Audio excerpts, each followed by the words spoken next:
Do you know how the load in rivers is being transported and deposited?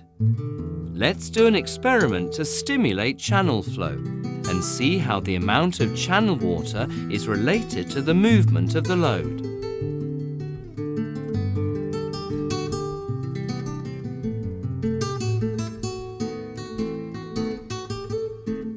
First, let's prepare some equipment, including 8 to 10 plastic bottles. Bottles with smooth surfaces are preferred. Different sizes of sand grains, a hose, a transparent tape, and a bucket. Then we cut the plastic bottles. Before cutting the bottles, draw a line on each bottle and cut along the line.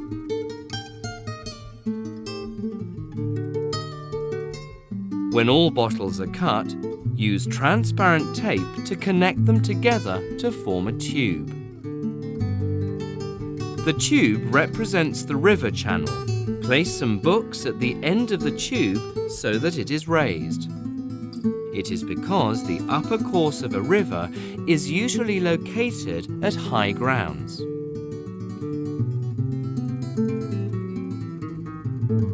Place the bucket below the other end of the tube to collect the water and sand grains. Put the sand grains into the tube near the tap. Turn on the tap, allowing water to drip at a rate of 2 drops per second.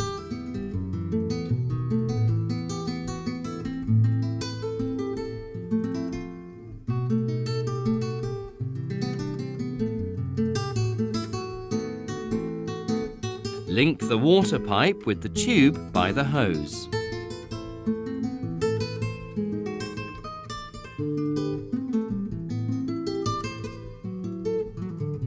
Observe the movement of the sand grains. What will happen? Will the large sand grains be moved? Increase the speed of water flow gradually until the sand is washed away from the upper part of the tube. Turn off the tap. What is the situation at the lower part of the tube? Are the different sizes of grains of sand moved at the same time? If not, what sequence does it follow?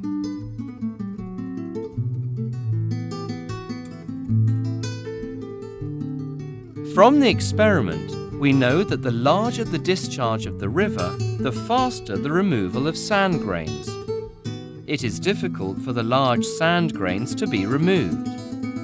In reality, the channel flow works similar to the experiment. In part of the textbook, there are some related questions. You can try to answer them.